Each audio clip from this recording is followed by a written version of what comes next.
you please stand and join us in a salute to the flag?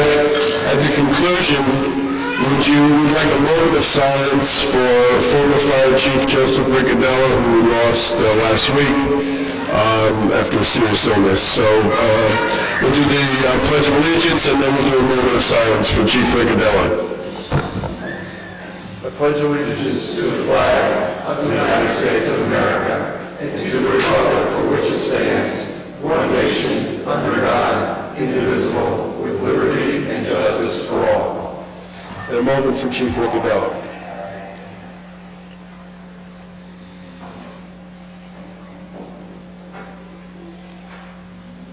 Thank you.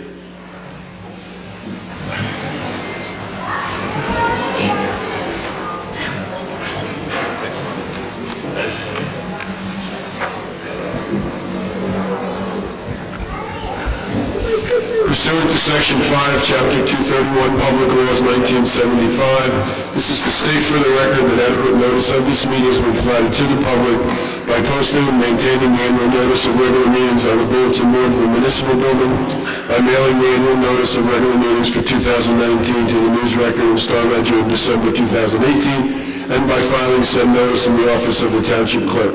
Mr. Adams? Here. Mr. Daffis? Here. Mr. Lembrick? Here. Mr. McGee? Here. Mayor DeLuca? Here. Whereas Chapter 231, Public Laws 1975, commonly known as the Open Public Meetings Act, requires all meetings of public bodies be open to the public, and whereas Section 7A provides that the governing body has the discretion to permit, prohibit, or regulate the active participation of the public at any meeting, and whereas desire this governing body to comply with the provision of this act, same time conduct its business in an orderly and expeditious manner, now therefore be resolved by the Township Committee, Township of Maplewood, does hereby prohibit, except as set forth in the formal agenda, active participation in the deliberations of the governing body by the public, and except as otherwise prescribed by law, does limit the public to the observation of the actions and discussions of the governing body at all its regular and special meetings. So moved. Second. Ms. Adams? Yes. Mr. Daffis? Yes. Mr. Lembrick? Yes. Mr. McGee? Yes. Mayor DeLuca? Yes. Good evening, everyone. Welcome to the December 3rd, 2019 meeting of the Maplewood Township Committee. I'm going to run through the agenda real quick. Our first item will be appointments to the Maplewood Arts Council. We have two members here who will be calling up to introduce themselves and talking a little bit about their appointment. Then we have a resolution appointing Lieutenant Malloy to the office of Captain of the Police Department. We're doing that. I'm sure most of you are here to celebrate that. Yes. After that, we do the oath of office, of course. And don't forget, after you do the oath, you have to sign the paper. It's not official. And then we'll have our first public comment period. If anyone would like to address the Township Committee, that would be the time to do that. We have one ordinance on final passage, and that is changing the title of the Welfare Director to Social Services Coordinator, and changing the name of the office. Also, we'll be introducing a new ordinance, and that's authorizing a tax agreement with Iron Ore Maplewood for the property at 104 Baker Street, which is known as Toomey's, for a tax abatement, a 5-year tax abatement. So we'll be doing that on introduction. We have two discussion items. The first is Maplewood Community Pool, and the second is Direct Energy Services. We have our consent agenda, and we have 7 items on the consent agenda. We'll be awarding a contract for professional services with our engineer. We'll be authorizing towing companies for the year 2020. We'll be doing some budget transfers for 2019. We'll be authorizing the criteria for payments from the Maplewood Cares Trust Fund, approving bills and claims. We will have a resolution on the alcohol and drug abuse grant for 2020, and we'll be approving the open session minutes of November 6th and November 18th. We'll have our second public comment period. We'll have our administrative reports and reports from elected officials. So with that, I would like to call up Jeremy Dobrish. And there's Jeremy and Chris. Is Chris here? Not yet, okay. Well, welcome, Jeremy. Thank you. Why Nice don't to you be just here. tell us a little bit about you and your interest in serving on the Arts Council. Sure. So I've been in theater my whole life. I was a director and playwright for about 20 years in New York City. Moved out to Maplewood in 2004. About 6 years ago, I got a job in a live events marketing company. We produce meetings, conferences for big brands. I write and direct all the creative elements for that. When I took that job, I sort of gave up my theater career. I had, before that, formed the MDR Theater Company out here. We performed at SOPAC and are now at the Woodlands. But when I took this job, I stepped away from MDR. Having been at the job for a few years, I thought, well, okay, I've got some time. I'd like to get back into arts, local arts. So I joined the board at SOPAC. I'm currently their secretary and the chair of their marketing committee. And now that my kids have gotten a little bit older and I'm a little more confident in the job that I have, I want to do more than that. So I reached out to Mr. Daffis and we talked for a bit. And he suggested the Maplewood Arts Council would be a good way to do that. We then had a conversation, the three of us, and it seemed like between my theater experience, my local residency, and my marketing experience, it would be a really good way to get involved. So that's what I would like to do. Great, thank you. So I will move the appointment of Jeremy Dobush to the Maplewood Arts Council. I second the motion. Please call the roll. Ms. Adams? Yes. Mr. Daffis? Yes. Mr. Lembert? Yes. Mr. McGehee? Yes. Mayor DeLuca? Yes, congratulations. And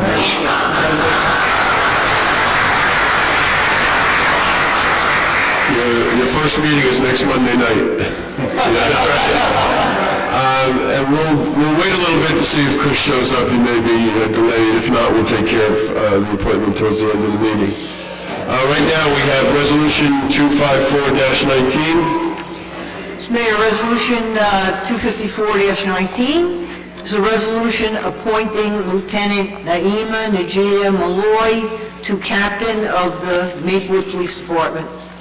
Whereas the position of captain in the Maplewood Police Department of the Township of Maplewood will become vacant, and whereas the Township Committee of the Township of Maplewood has conducted interviews to fill the position of captain in the police department, and whereas it has been determined that Lieutenant Naima Najia Malloy is qualified for the position, now therefore be resolved by the Township Committee, Township of Maplewood, County of Essex, State of New Jersey, that Lieutenant Naima Najia Malloy be and is hereby appointed to the position of captain in the Maplewood Police Department in the Township of Maplewood, effective January 1st, 2020.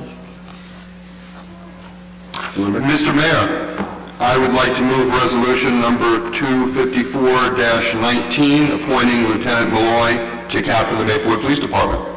I'll second that. Please call the roll. Ms. Adams? Yes. Mr. Daffis? Yes. Mr. Lembert? Yes. Mr. McGehee? Yes.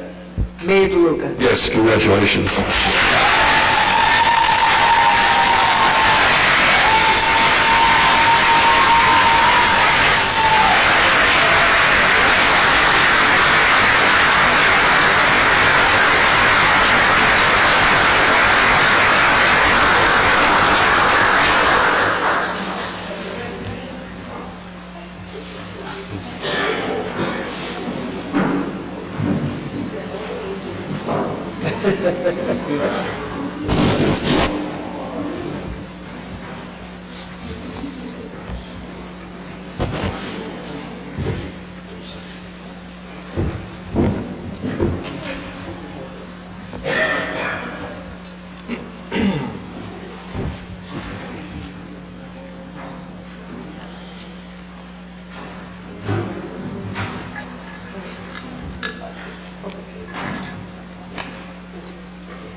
I, Naima Malloy, solemnly swear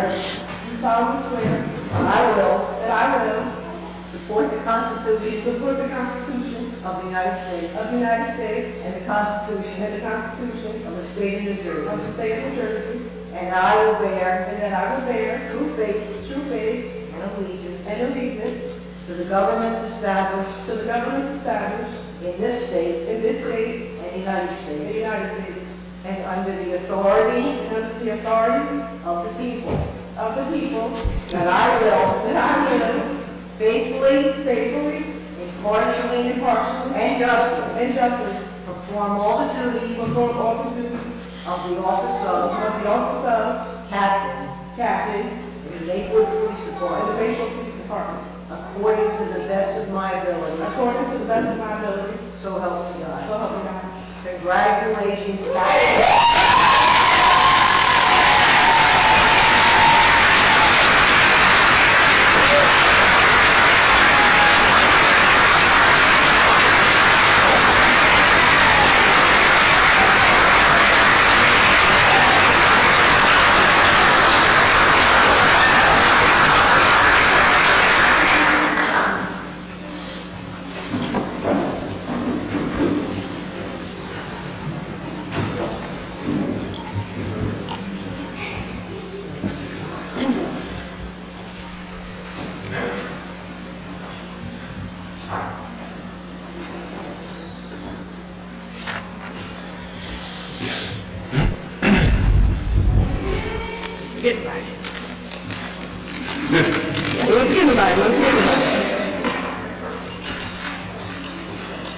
First, I'd like to thank everybody for coming out. It's great to see this support here for me. I'd like to thank God because with Him all things are possible. I would like to thank the members of the Township Committee and Chief DeVall. I appreciate your leadership and I thank you for recognizing my professional potential. I would like to recognize Deputy Chief Sally and Captain Mills, who's not here. You always were trailblazers, and I always appreciated your quiet confidence. It was always inspiring. I'd like to thank Captain Kevin Kish. As some of you don't know, he was my field training officer, and I appreciate being the last person who trained before you retire. In this short while, we really have come full circle. I'd like to thank retired Sergeant Mike Wilson for your mentoring on and off the job. I'd like to thank all the members of the Detective Bureau for allowing me to learn from you and lead that unit. I would like to thank my co-workers who are here, all the support personnel that works for the township that are here. I'd like to thank the members of the Board and Park Association for allowing me to join your group and coming out to support me. I'd like to thank my friends, my family, my siblings, nieces, nephews. Happy birthday, Monroe, for sharing your birthday with me. I'd like to thank my former co-workers from IPD and University Police that are also here. I especially would like to thank my husband.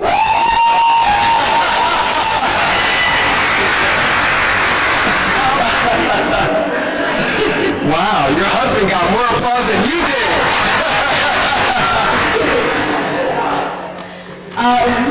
Everybody knows that without him, none of this would be possible. He's super supportive. My kids selfishly share me with everybody. They're always so good when I have to work late or I have to go. And I am honored to serve the Maplewood community, and I will enjoy serving in my new capacity. And one of my favorite sayings is, if you want to go fast, go by yourself. But if you want to go far, go together. And I thank you for me, and I would like you to please continue on the journey with me. Thank you. After party at the Whitney.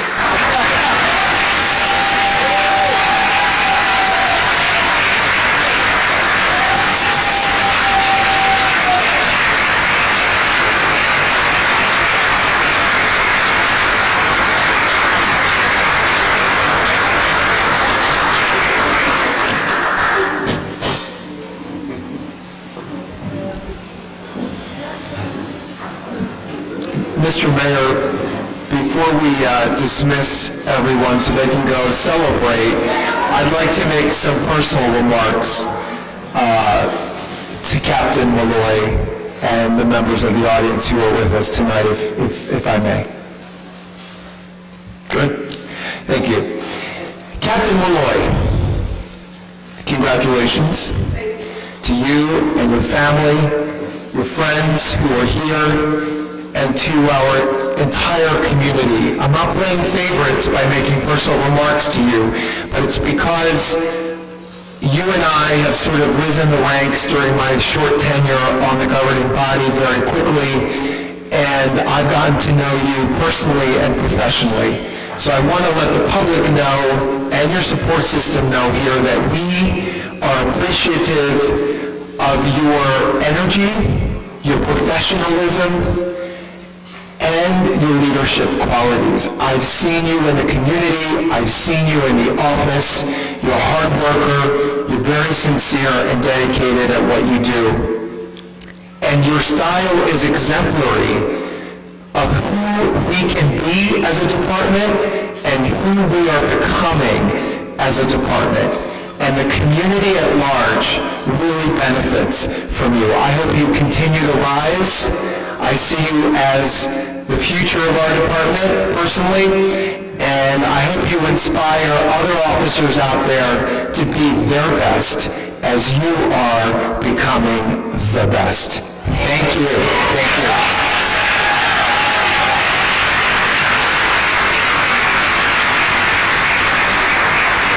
Thank you, Mr. Gaffis.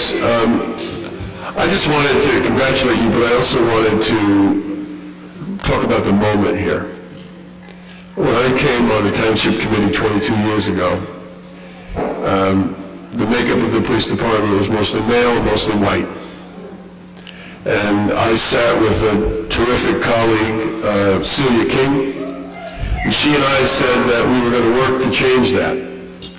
And we understood that we had to work at the front end. We had to bring on police officers who could develop into leadership positions. And I remember interviewing you when you came over from Irvington. And today, we have a department where the top 4 leaders, we have 2 women who are captains, 2 of the 4 are African Americans, 1 is a member of the LGBT community, and just to include the chief, we have a former rock star from high school. So we have a very, very diverse leadership team now, and you've all earned it. It shows that if you commit yourself institutionally and personally to a goal, as you say, we can get there together. So congratulations and thank you all for being a leader in this effort to make our police department inclusive, diverse, welcoming, and representative of the real world and of Maplewood. Thank you. Yes.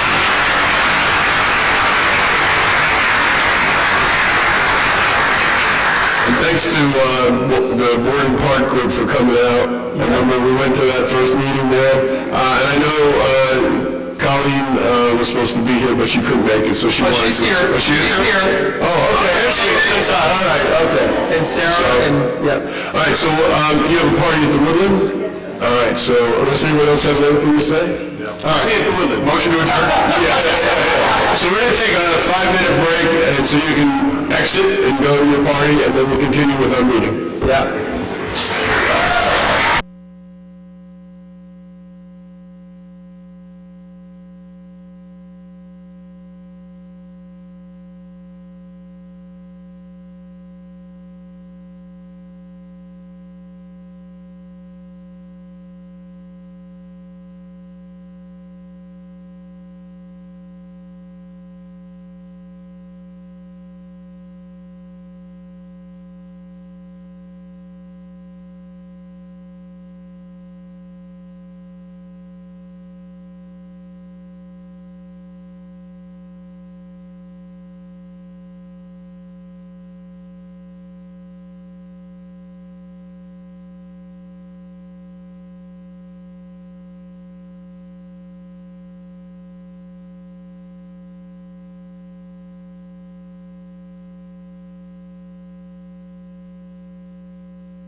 get started.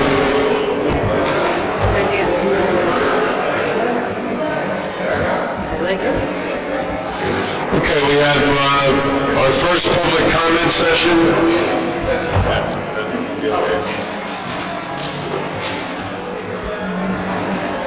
Good evening, Mayor and council members. My name is Keisha P. Burnett. I am the Director of the Division of Family Assistance and Benefits, formerly known as Welfare. I am also the morgue keeper. I work in conjunction with the State Medical Examiner for the indigents of Essex County. It is an honor and a pleasure to be your new municipal liaison or county liaison. Anything that you need, anything that I can assist you with, I am more than happy to be here.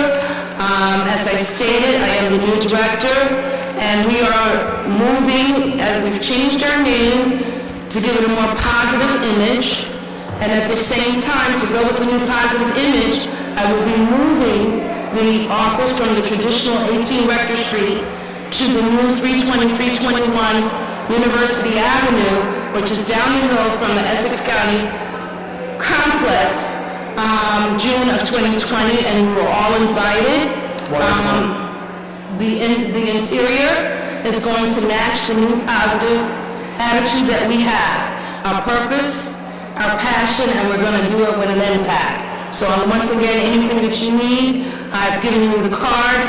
On behalf of Joe D., I'm inviting you to his Christmas party Monday night at McLuhan's. So thank you for this opportunity. So let us take the opportunity before we move. Just two things, and they both have to do with transportation. One, we've been waiting anxiously for a traffic light at the corner of Valley and Pearson. Okay. Did you want to get something right there? Okay.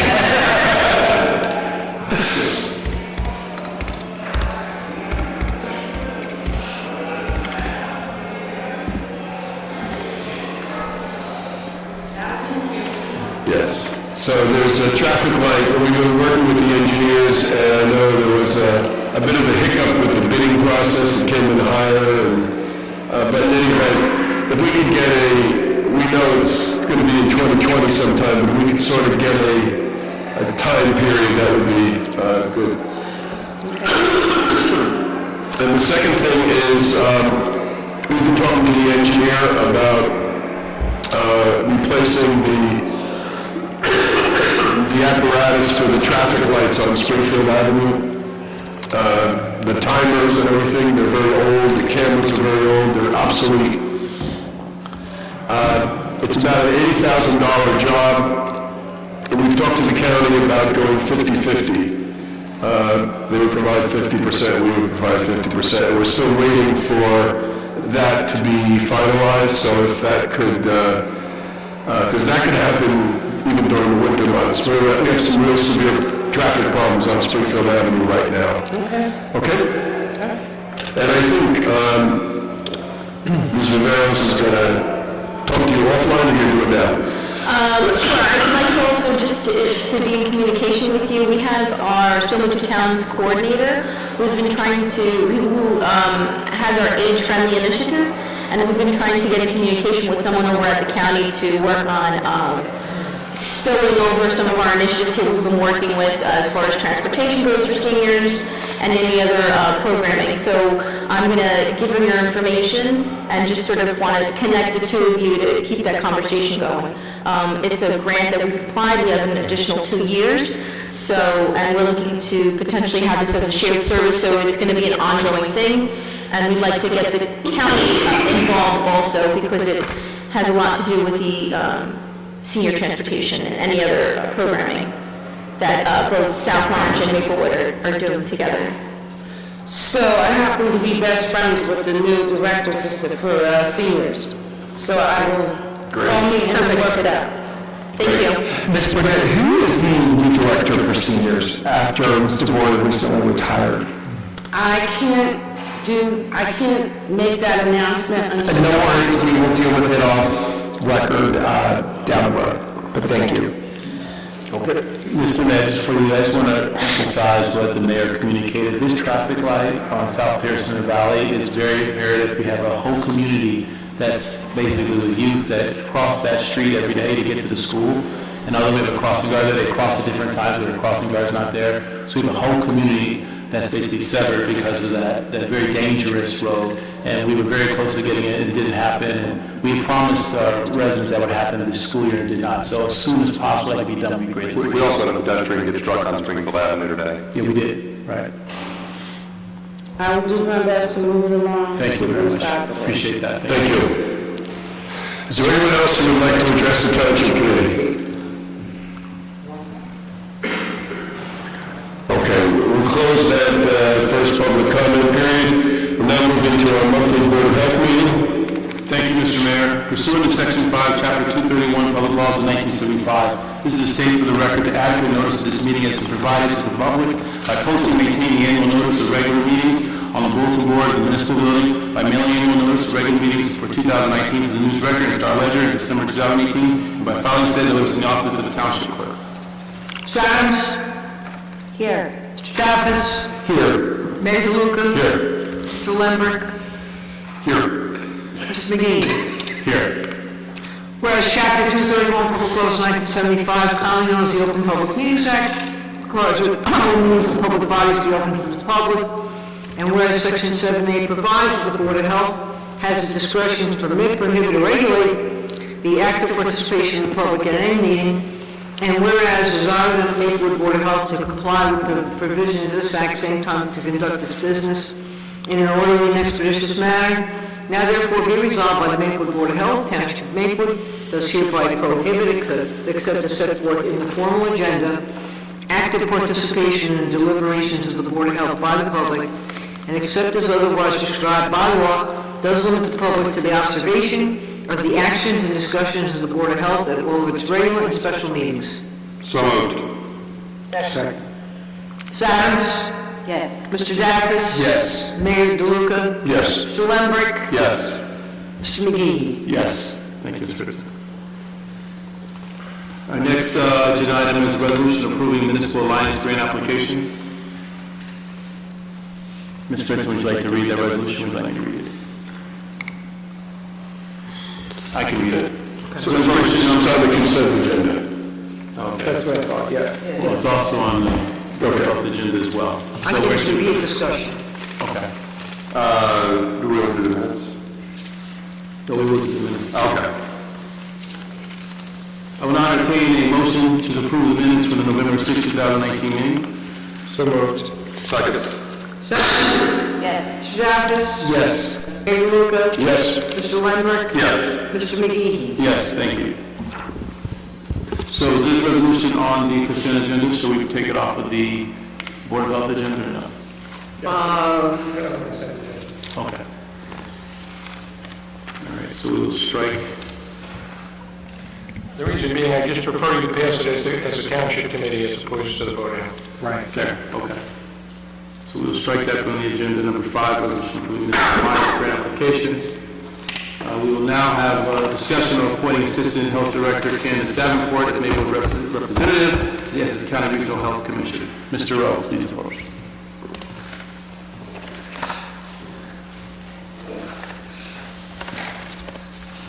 I was asking for this resolution because this is my last meeting. I'll be leaving, and I just wanted to make sure there's continuity with representation by Maplewood on the Regional Health Commission. So,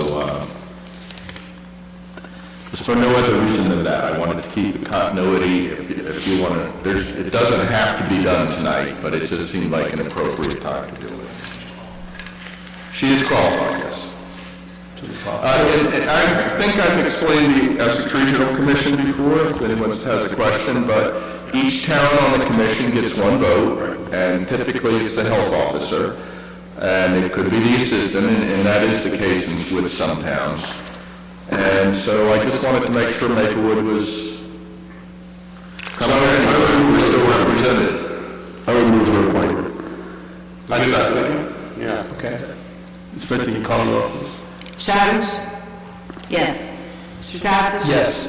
Mayor DeLuca? Yes. Mr. Lambert? Yes. Mr. McGee? Yes. Okay. Mr. Rowe, why don't we go ahead and move forward with your report? Okay, one thing I saw in the senior newsletter today, that the video we've been working on for quite a while called The Time Before Immunizations. Joy Yeaget has been filming and editing it, and Kathy Rowe is working on it with the seniors, and Candace Davenport with the health department. And the point of it is the older generation remembers what illnesses were like before vaccinations, how people died from measles, or they went blind from measles, or they lost their hair and got sterile because of mumps. And, you know, all sorts of diseases and illnesses that are now prevented, and people just take for granted that they don't happen. So we wanted to kind of get that as a historical. We interviewed people who knew about it, and people who knew about polio. I don't know if you remember, but I remember growing up seeing people in iron lungs because polio had damaged their lungs and they couldn't breathe anymore. President Roosevelt had polio. So these are diseases which are largely gone from the United States because of immunizations, but we wanted to get some firsthand information from people who did live when there weren't these immunizations and what their recollections were. So thanks to Joyce, I'm looking forward to seeing it. I suspect it's going to be a very good movie. For those of you who like public health. Maybe not everybody, but I know I'm going to like it. So that's the first thing in my report. I wrote a much longer narrative report this month than usual. I figured it's my last hurrah. So I did a lot of, went over some significant events that have gone on in my 30 years in town. Some of them maybe you're aware of, some of them maybe you didn't even hear about. The one that comes to my mind first is Fresco Metals. It's that lot we're going to pave over right next to Public Works. That was a very dangerous place.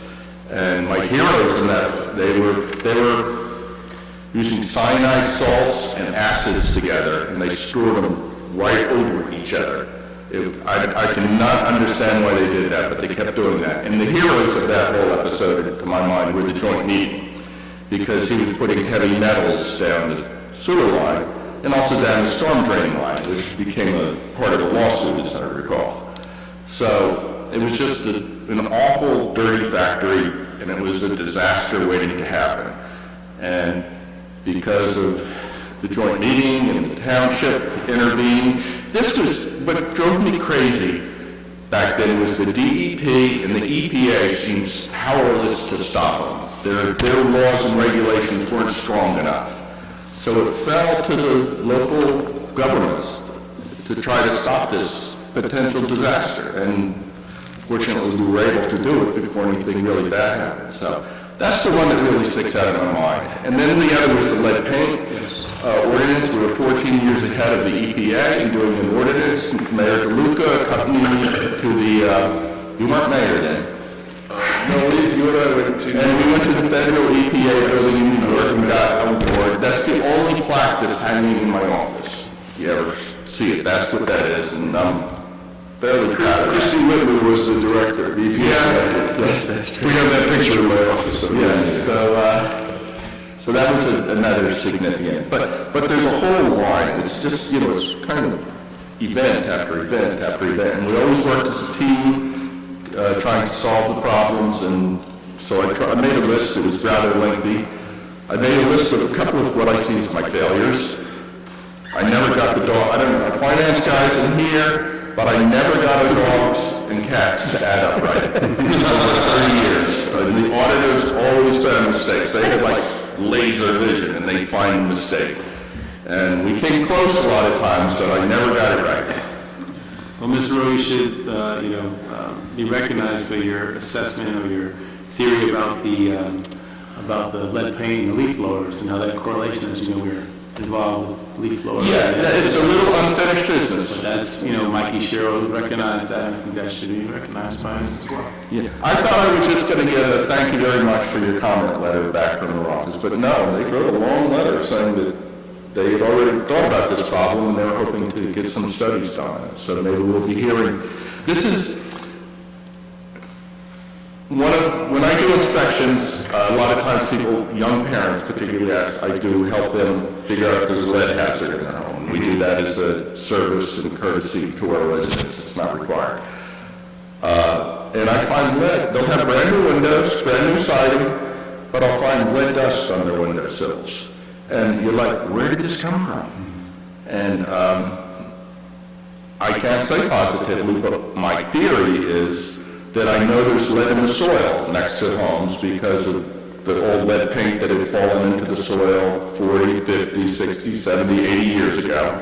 And I wonder what the leaf blowers are doing when they're blowing that stuff up.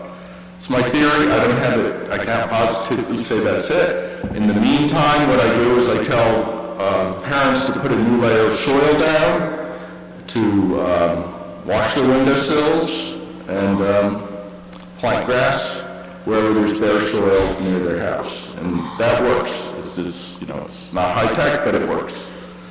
So, so hopefully we'll get some better answers from that in the near future. And then I just kind of ruminated on what I saw as the future of the department and what I saw as good qualities of a new leader could be. I did call it leadership. I didn't want to specify any particular job title, but certainly we need leadership, and I would like the opportunity to discuss that a little more with the committee or Ms. Viveros, just to I want to go out feeling that we're in good hands and that we're prepared for the future. I know it's not going to be my job anymore, not my problem anymore, but I do care enough about being here this long term that I, want to end well. Do you want to highlight some of the things in your report for the public then? On which part? Page 6 and 7, you had quite a few points that you communicated you wanted to see for the next generation of Maplewood from the Public Health Office. Some good points. Oh, okay. Well, we're a small division. We're only 2.5 employees. 1 full-time, 3 part-time. But I think Maplewood gets a lot of bang for the buck out of it. I'd like to think we're as important to the welfare of Maplewood as the police are, or the firemen are, or public works, or administration, or tax. It's all the team. And but I think if our small amount of workers in the health department, we're able to accomplish a lot of good for the welfare of people of Maplewood. Whoever the new leadership is, I was fortunate to have come to Maplewood with a good background in public health. I wound up working with Myla J.C. of all people. When I was a young inspector and she was a young nurse, and we're still talking to each other. It's fun to talk about the old times. But my experience wasn't just as an inspector. I ran an ambulance service, saw lots of sick people, so I think that really helped me be a better health officer because, it wasn't just something I read in a book that you get this disease or that disease. I saw people with those diseases and helped them on the ambulance. And then of course, the thing that really helped when I came to Maplewood was I worked on childhood lead poisoning for several years. So that's why I was alerted when I first came to Maplewood and I saw the house painters wailing away at the side of the houses with their sanders. I went, I go to public health part. So we worked on it. It took several years. Bob Yoon, who has a construction business on Jefferson Avenue, was one of my heroes because he kind of figured out how to do the job in a clean manner and to capture as much dust as possible. He was the first guy who did it. And he kind of showed the rest of us how to do it, and we worked out more details, but he was the first one to kind of do it. And he's still there. Bob's still there. I still talk to him once in a while. He's a good contractor. And so leadership has to be somebody who can work with partners. Because we're all a small department, we have to work with the schools and the business people and the community groups, and the list goes on and on. And when we're able to do that, we're able to do our job much better. And so that's another aspect that a leader would have to have. The leadership, typically, leaders, I'll just say health officers that I've known, some are physicians in some of the bigger towns, some are nurses, some are inspectors, some are epidemiologists who came on board, and so it doesn't have to be any one particular career that leads to it. It needs to be the person who has a wealth of broad public health knowledge and is able to bring it to the job. I think, I don't know what else to say. It's got to be somebody who has, all day long, you're going, this is what, and I'm sure your jobs are like this. You're going from one thing to another, to another, to another. The phone's ringing, you're trying to get this report done, you're trying to get that project going, and you're going from one to another, and you've got to be agile enough mentally to be able to do that. And also, somebody who people trust, who people feel like they can talk to about whatever their public health issues are, and it be sometimes private health issues. So that's another personality part that a good health leader should have. So it's really a great job. It's a wonderful job. I've been blessed to have this career. And I'm hoping the next person who comes along can do the same thing and serve Maplewood as well as they can. Thank you, Mr. Rowe. Would any of my colleagues like to address or say a few words to Mr. Rowe? Yeah, I would. Mr. Rowe, I just want to thank you for all your dedication and your hard work on issues that you've worked with me personally on with regard to the leaf blowers, and now we're seeing other reasons for regulating them. And also on the environmental advisory, we'll be there tomorrow night. But just for really having your heart in your job, I think that's the part that I've always liked most about you, that it's very clear that you very deeply care about the issue of public health and your work, and I thank you for all your service here. Thank you. Mr. Rowe, I'd like to underscore Ms. Adams' statements and salute you as well, sir, for your remarkable and exemplary 30-year service to this township. Thank you, sir, for everything that you've done, and I wish you a fun and exciting retirement. I know that, especially as men, we are often defined by our jobs. And if we've had the privilege, as you have, to have led in the same job for such a long time, it's very hard to adjust to a new reality. So I hope that after a very short adjustment period, that you are able to find excitement and inspiration and energy and thirst and dedication, all those qualities that you've exhibited in your service to us in some new capacity or new capacities in other new experiences, because you're a wonderful person and you had a lot to give, and we are very, very, very thankful as a community for you. Thank you. And I want to thank the town committee. I don't know of any harder working town committee anywhere. You guys are terrific. Sometimes I kind of try to lead you in public health, other times you kind of lead me. And I want to thank Roger for all the years I've worked with you, and Sonia, now our next administrator, and Liz. Liz was always right there. We were always collaborating on something or other. So it's a team effort. So, Mr. Rowe, I wanted to echo my colleagues and give you my thanks as well. I wanted to call attention to something else that was in your report but not mentioned tonight, and that's the work that you've done with animals in the community. I know that before I was on the township committee, and for a little bit after I was elected, there was a lot of work being done with the feral cat communities. I know you worked with the activists and with people in the community, and we now have a great spay, neuter, vaccinate, release program. We had a lot of upheaval in terms of animal control services, and I think you've really done a great job of managing the relationship with St. Hubert's. And I think you can really be proud, not only of the things you've done over your decades of service, but the fact that you're really leaving the township in really good shape.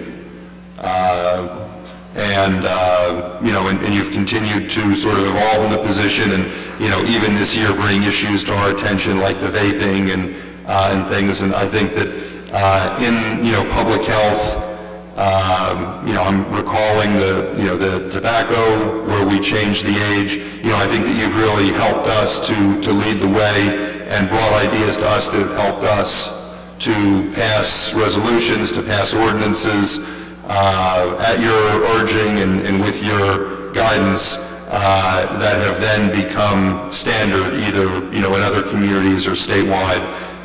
So thank you for your service. Thank you for your leadership, and best of luck in your retirement. Thank you.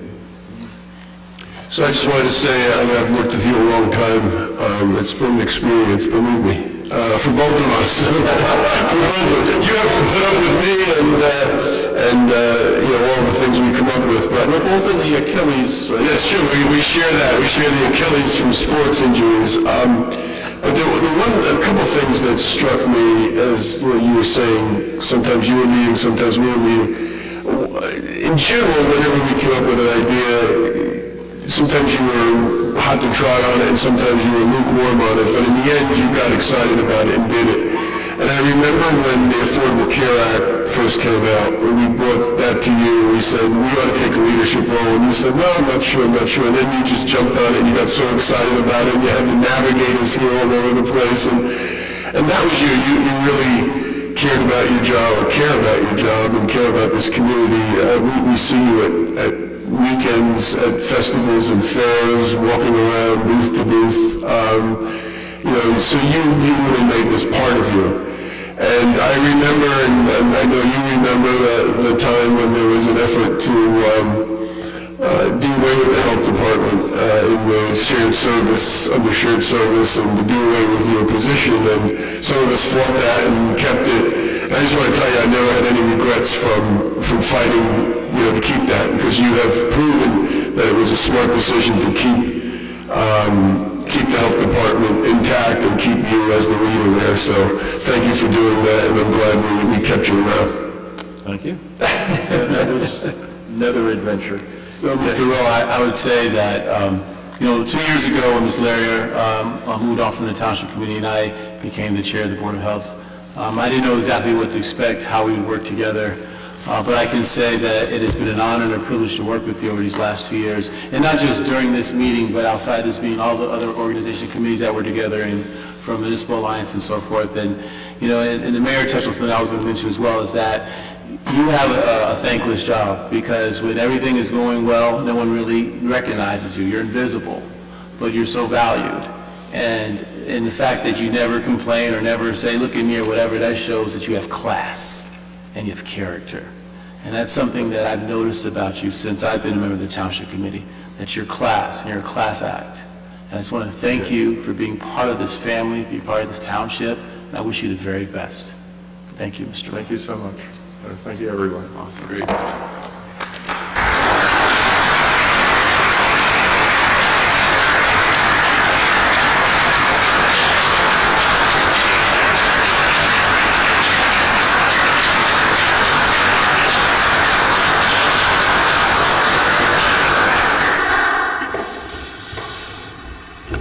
At this time, I would entertain, we would like to approach and talk to the Board of Health and Mr. Desiderio. I rise as a 43-year resident of the Township of Maplewood, and I too want to congratulate Bob. My wife and I have lived here for all these years, and we have never had a health crisis in this town, and I believe to a large extent it is due to Mr. Rowe's diligence in the performance of his duties. I remember when there was some issue with the pool some years ago, and Mr. Rowe got very active involved in that and made sure that it didn't create any major health hazards within the community. He said, and I think you touched on it, Mr. McGee, he performs a service like the police and the fire, but he's never seen. It's only seen if there's a crisis. And it's to his credit that he's seen very little, because he performs his duties admirably and without fanfare. So on behalf of the residents of the Township of Maplewood, I want to congratulate you. Thank you for your service. Wish you well. Be good. Be healthy.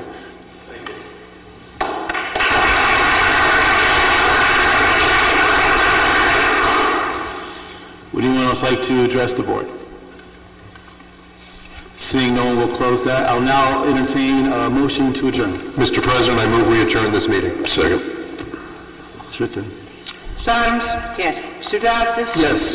Mayor DeLuca? Yes. Mr. Lembrick? Yes. Mr. McGee? Yes, thank you, Ms. Schwitzen. Okay, we're back on the agenda, item number 10. We have an ordinance on final passage. Mr. Mayor, item number 10, ordinance on final passage, ordinance number 2978-19 is an ordinance to redefine the title of Welfare Director within the Township of Maplewood. This ordinance will revise the title Welfare Director to Social Services Coordinator within the Township of Maplewood.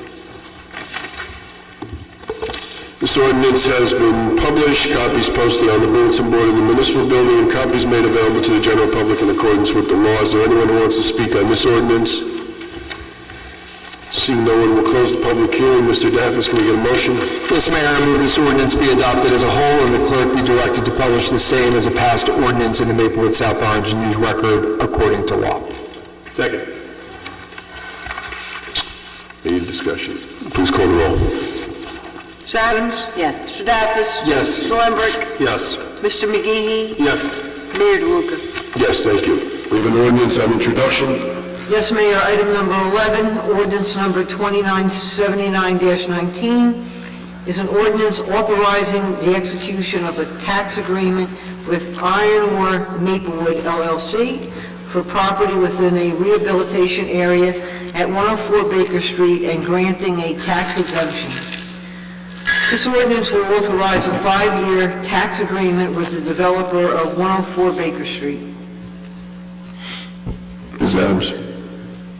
I move the passage of this ordinance on first reading, its publication according to law in the Maplewood South Orange News Record, and a hearing to be held on December 17th. I second the motion. Any discussion? Please call the roll. Ms. Adams? Yes. Mr. Daftis? Yes. Mr. Lembrick? Yes. Mr. McGee? Yes. Mayor DeLuca? Yes, thank you.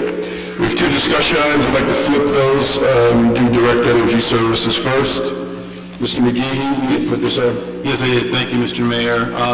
Myself and Mr. Daftis became aware of a billing issue in regards to our energy aggregation program, and as a result, Mr. Chilton is here to come up, please, to discuss the situation and explain to our residents what's happened and some of the things we're looking at to address this. Thank you.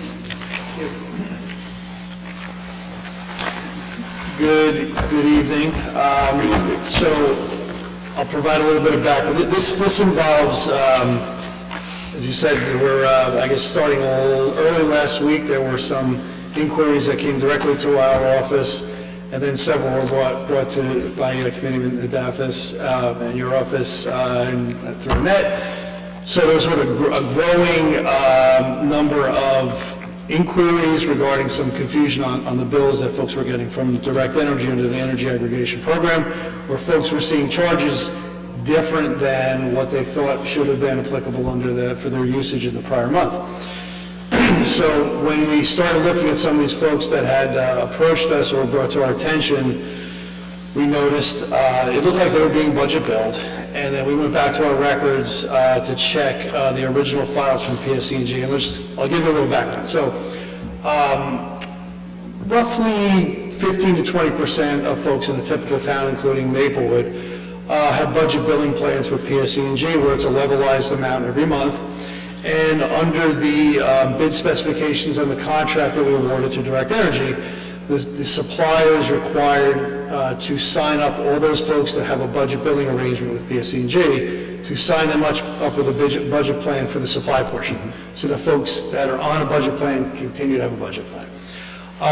And what happens after the contract is awarded, we request and receive from PSE&G a list of all the eligible customers in town with one field that notes whether or not that customer has an equal payment plan with PSE&G. And again, it's about 15 to 20% typically of in a town. And then what happens is the supplier then takes that list, uses it to enroll customers, and that subset of customers marked as equal payment plan customers by PSE&G are set up with a budget plan under Direct Energy.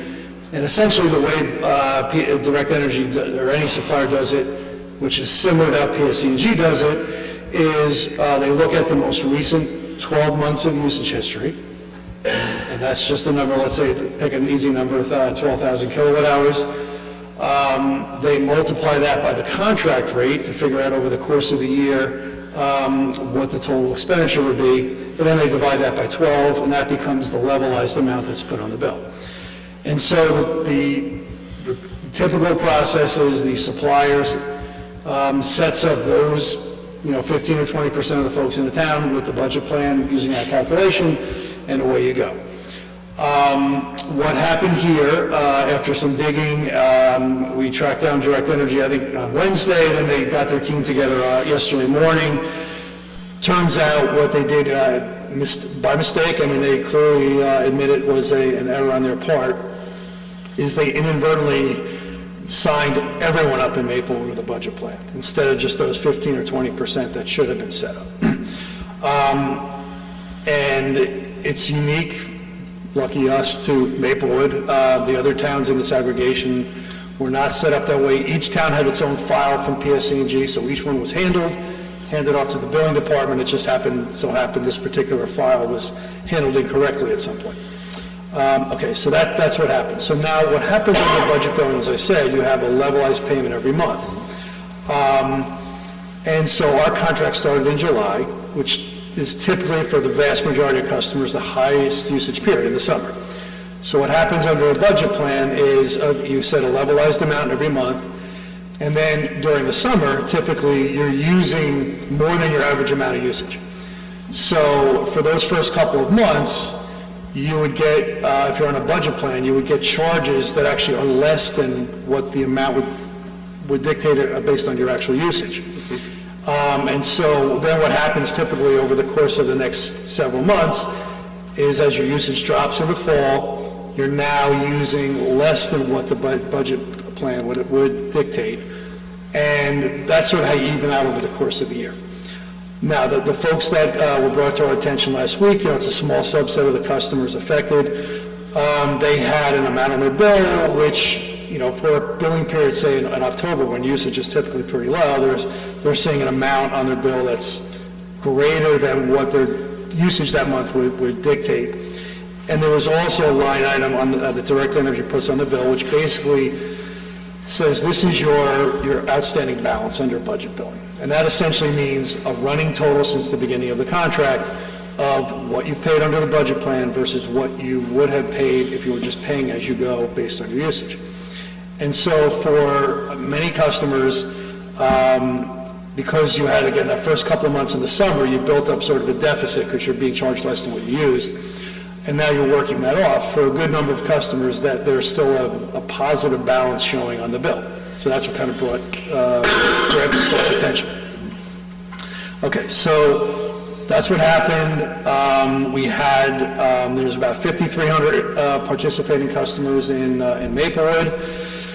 Roughly 1,000 were appropriately signed up for equal payment plans because they do have one and always did with PSE&G. Another 4,300 roughly were incorrectly signed up for equal payment plans. About, as we speak, based on the statistics we received from Direct Energy yesterday, about 60% of those 4,300 customers who were impacted by this currently carry a positive balance, meaning so far they've still paid for less than what they've used, so they still owe Direct Energy some money. About 40% are in the opposite situation. They have a credit balance of varying degrees. They've already worked off their surplus in the summer, and they're kind of moving into the credit period. So the question now is, okay, what do we do about this to kind of reverse this and correct the situation? Direct Energy has agreed already to send a letter to the affected customers apologizing for the mistake, acknowledging it, explaining what happened, and then saying, what was going to transpire going forward. So really, the issue for us is what we have Direct Energy tell them will be the resolution going forward. Right. There are a couple different options. One is, everyone that originally was not on a budget plan, never had one with PSE&G, switch them back over immediately to what I call as a pay-as-you-go method of billing, and then whatever their balance is at the time, on their budget balance, would be trued up in the next month. So in other words, if you had a credit balance, you'd get a credit back on that month. If you had a positive balance, you would be assessed that positive. So you're back to pay-as-you-go, you've trued up your whatever the difference is based on budget billing so far, and we go forward kind of as if where we had been if we had gone there from the get-go. That's one option. I would say, it's fair to say that the vast majority of folks that currently have a positive balance, the balances are not overly large. About 35% of those folks have a balance of less than $25. About 60% have a balance less than $50, and then it kind of goes up from there, and it kind of wanes down. So there are, a small number, a relatively small percentage of folks that have a pretty large balance, which could be a hardship, to sort of true up in 1 month. Depends on everyone's situation. So to kind of break it down, it seems to me anyway, fairly obvious. Anyone with a credit balance that didn't originally want to be on a budget plan can be converted over to pay-as-you-go. They get their credit, boom, you're done. That's about 40% of the affected customers. That seems like a pretty obvious solution. Mm-hmm. The folks that have a positive balance, a little more kind of gray area here, where, again, maybe just to sort of get everything white clean, as I said, just switch them over and then have whatever balance remaining on the first bill, they take care of it and they're done and they go forward. You could have that as the default, so in other words, when we have Direct Energy send a letter, they've got to describe what will happen in sort of the default situation. So that could be the default where everyone just gets trued up and switched over. Right. You could go the opposite. So basically, as I described with budget billing, once you get past the high usage period of the summer, what tends to happen is if you still have a positive balance, it gradually gets worked off over time. Mm-hmm. Because the rest of the year you're using less than average typically. Many, 40%, have already worked that off completely. Many more have worked off most of that. And then a relatively small number, they still have a pretty good chunk to go. So you could leave folks on budget billing for a additional period of time until those balances came down. So folks weren't sort of hit with this true up all at once. You could do that, but then I think you have more people that are still on budget billing sort of against what their initial desires were, so, that may or may not be an ideal solution. The other possible solution is to have the default of switching folks over, having them true up, but if they have a balance over a certain amount, if it's a particularly large number, then maybe they sort of the default is keep them on a budget plan until the balance comes down and then switch them over. Or you could have sort of default, I'm just kind of laying out the options. Right. You could have the default of switching everyone over, you're going to have your true balance made whole the next month, but an individual can call Direct Energy if they don't want that solution. If they say, hey, if my balance is, $150, I really don't want to take that all in one fell swoop, leave me on budget billing until my number gets below $50, whatever. They can work out in an individual plan with Direct Energy if they want. So you have a default where the majority of people are just treated the way that is probably best, but individuals can customize if they wish by calling Direct Energy. So I think there's a couple scenarios. So those who are owed money, them getting, defaulting to them getting their money back, then we're, Washington's right. Those who still owe money, there are a few that owe over $500. Yep. And a handful that owe, over $100. So I think I think that's the default one for that one. I'm not too sure what we should do. Maybe we don't make the decision tonight, but some of them are like, there's 930 that are like under $24, which, and I can't speak for everyone's household, but at least that's manageable. But we do need to take a deeper look at this and figure out how to resolve this. So I guess I have a question. Why do we have to resolve it? I mean, why do we have that responsibility? Direct Energy just made a mistake. Right. So why don't they just correct the mistake? Anyone who did not sign up for the budget either gets money back or gets a higher bill. They can certainly do that, and I think left to their own devices, that's what they would do.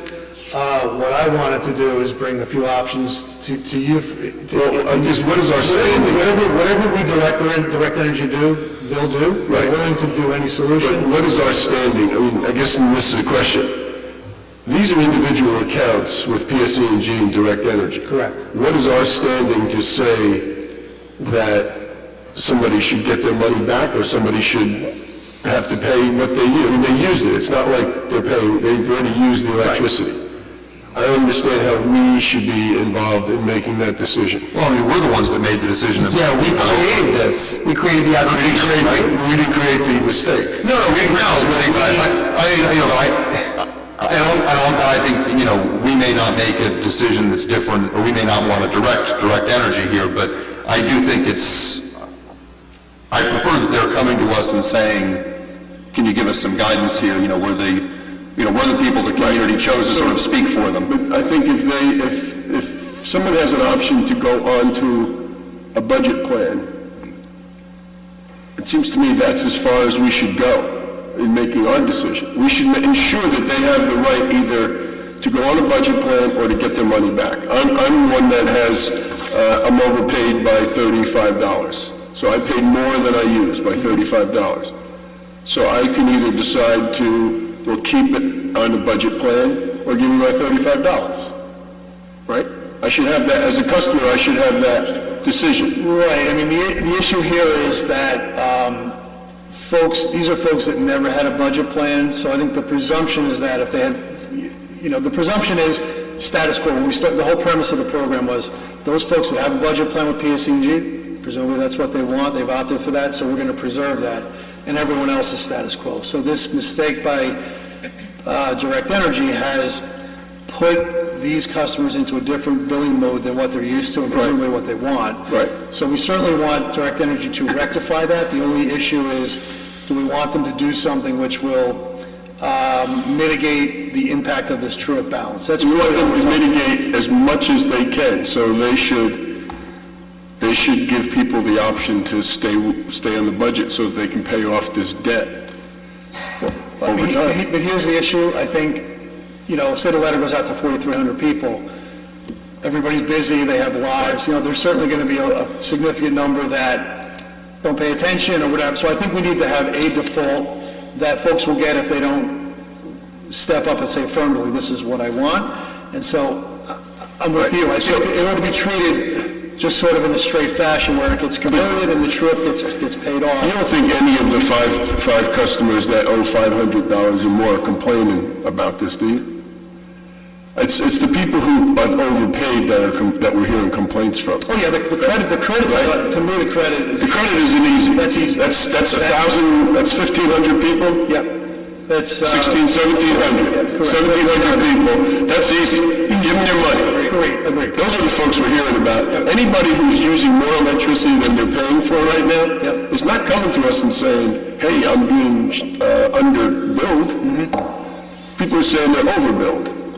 Well, they notice it. So what happened, I presume, is that, because we really didn't hear about this until just the last week, so my presumption is that in the first couple months, folks were paying less than what they're used to paying in the summer, and they're like, this is great. So the people who have overpaid and have a negative credit, they should get that money back, correct? That should just, I don't think there's any... that's a default. Yeah. So the people that owe should be given an option of, do you want to stay on the budget or do you want to get a bill all in one? Agreed. I think we need to tell Direct Energy which one to default to, because there are some folks that won't contact them. So we need to just tell them which way they should go if they don't hear from the person. Right. That's all. So,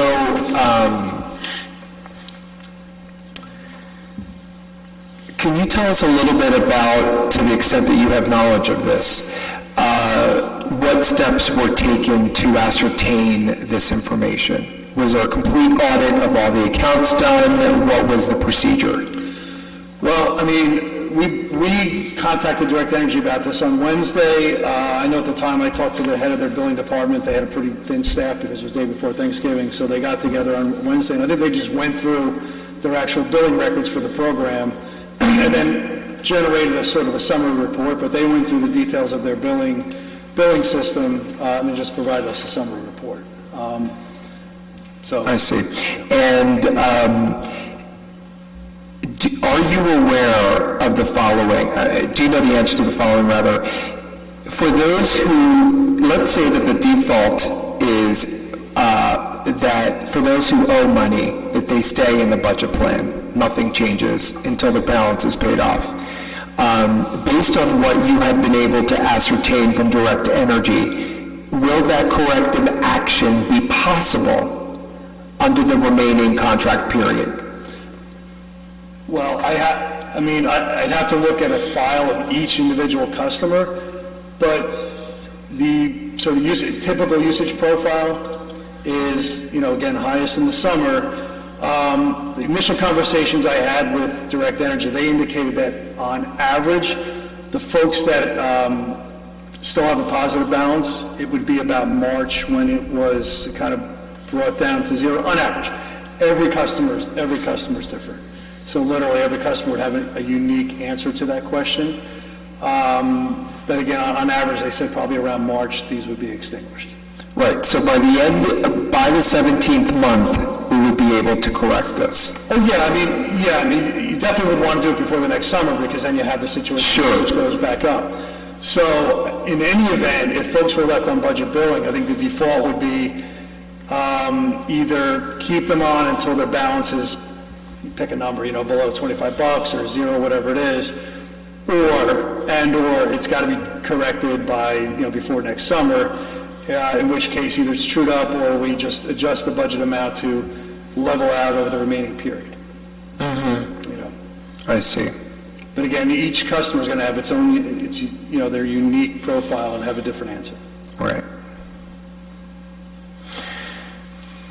Well, I mean, to the extent that we can make recommendations, and I certainly am happy that we are having this discussion, we do own some of this because we brought this to the town as an aggregation option, and its credibility rests on correcting this issue that we have now discovered. And we also must remember that if folks didn't reach out to us about this, this would have never been discovered. Right, as far as we know anyway. So we do own some of this, and to the extent that we can make some recommendations, my recommendation is that Direct Energy certainly sends out letters, provides notice of options, caps off the option period, 30 days or whatever is standard in the industry, and then resorts to the default option of budget, continuing on budget until the balance is paid off. And I also think that we have a responsibility as a township, and I'm looking at our administrator now, and assistant administrator over there, making sure you're still awake, to send out notices and to communicate this as well. So we want to coordinate that messaging so that we also have a stake in proper communications here and corrective action going forward. And we thank you for your efforts during the holiday period, no doubt, to get this information to us. We also want to thank our community services director, our community development director, Annette DePalma, in getting this information. Mr. Palma, are you interested in saying anything this evening, adding to this?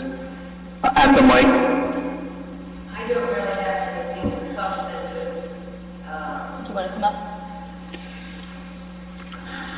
My seat.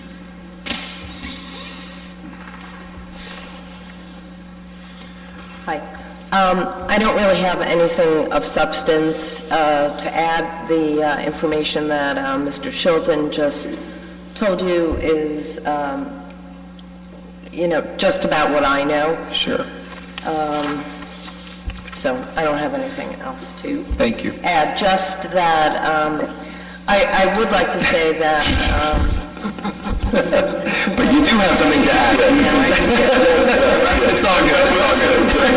No, but I do, having shepherded this aggregation through for the last 3 years, I believe that individual customers should work out their individual situations with Direct Energy, who has been, by all accounts, very quickly responsive to individual questions. And our consultant here, Mr. Chilton, who works with Gable Associates, also has, it's been reported to me that questions have been answered fully within a couple of hours. So I have faith that individual situations will be handled quickly and deftly, and Direct Energy has to own this, and we're happy to keep people abreast of anything else that happens. But there, now I've said everything I did. Okay. So why don't we just get down to it here? So this 1,694 who have a negative true-up balance will get their money back, correct? Right? Yeah, we'll tell them, just go ahead and process those immediately. Of the 2,641 that have a positive true-up balance, they'll get a letter, actually both of these groups should get a letter of apology from Direct Energy. They will. And we can send something with that says that, this was Direct Energy made the mistake, we apologize too, it should never have happened, blah, blah, blah. And we can post that up too. Then, with the 2,641, we'll send them a letter, in that letter of apology, also, they can either stay on the budget plan or they can come off the budget plan. And how do they do that? Is there a number to call? Do they do that? Yeah, there'll be, there's a program number for Direct Energy. In fact, I'll read it out now so folks can hear it, so they can sort of get a jump on this if they want to and call Direct Energy. So Direct Energy's toll-free number for this program is 1-866-968-8065. That's their customer service helpline for this, so folks can get a jump on it. Okay, so we can blast that out too. So the folks will be, and then if they don't respond, you had suggested 30 days. Or whatever the Maybe we should standard is. wait, because it's a holiday, maybe we should wait till, when's the next bill going to come out? It varies, everybody's on a different bill cycle. Okay, so maybe we should wait till the end of January, only because you got holidays, people aren't going to be paying attention. And maybe Direct Energy should be responsible to send out 2 letters. First letter and a second letter to those people who don't respond. And then if they don't respond by January, they'll just stay on the budget. We'd rather have the default be people staying on the budget rather than getting the one-time hit and going back. Well, I mean, again, as Mr. Palmer... I think it should be their decision. Yeah, it should be their decision, because... I'm saying, but we're sort of deciding a default of if they don't make a decision. Well, the problem is it's already been made for them, so they have to change it with Direct Energy. We shouldn't make another decision for them. Okay. Right, exactly. This was inadvertent, this was a mistake, and mistakes happen, but because it was done to them, we want to give them the option to have some input this time around. And just for the record, according to the data that we were able to receive, thank you again, Mr. Palma, and thank you again, sir, in the $299 to $300 range, there are about 419 accounts. So that's a lot of money for someone to just come up with, especially during the holiday season. I don't want to mischaracterize this as nominal. That's a lot, 419. I mean, certainly, I'll go on the record and say that if I had to come up with $500 just like that overnight, that would be hard for me too. So let's be real. Okay. I got it. Thank you. All right, thank you. Yep. All right, Mr. Limbeck on the pool. Yes, I distributed to everyone by email sort of late in the day and also in hard copy a proposal that I wanted to sort of walk us through. What I looked at in terms of the proposal for what to charge the schools for 2020 and for 2021 was a combination of factors. I looked at the number of students who, at least in the most recent year, attended, to use that as sort of a guideline for the number of children we can expect for the party. That number is important for us because the number of students determines the number of everything from the number of lifeguards to the amount of chemicals we need for the pool. So our costs are really tied to the number of students who are coming. I also took into consideration the percentage of students at each school who are on free and reduced lunch. I think that's an important consideration because it goes to, if the PTAs are funding this, or if we're asking for parents to fund this, either way, the money is likely coming from the parents either directly being told to pay for this trip, or from the PTAs who have to fundraise from largely that same group of parents. So I think we should consider the percentage of students on free and reduced lunch as sort of a proxy, although an imperfect one, for the relative ability of that school to pay a higher fee for the pool party. And a third thing I looked at was trying to sort of make the increases somewhat manageable, so not necessarily in this 1 year taking a school from sort of where it should have been all the way up to where from where it was. And the way I did this, and I admit that it's not perfect, but I think if I had spent more time working on this, I don't know that I ever would have achieved anything approaching perfection. So this is for purposes of our discussion. Our 2019 revenue was $500 per school per class. So it was the 4 elementary schools, Boyden, Jefferson, Clinton, and Tuscan, and then 2 classes at MMS, the 6th grade and the 7th grade. So because of that, there were 6 parties for $3,000 total.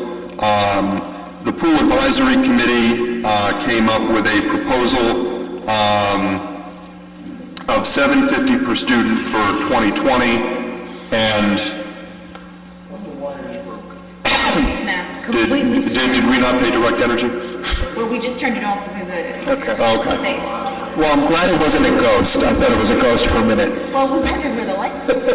So the Pool Advisory Committee proposed $750 per student for 2020 and $10 per student for 2021. That would have been revenue of $7,942 for 2020 and $10,590 for 2021.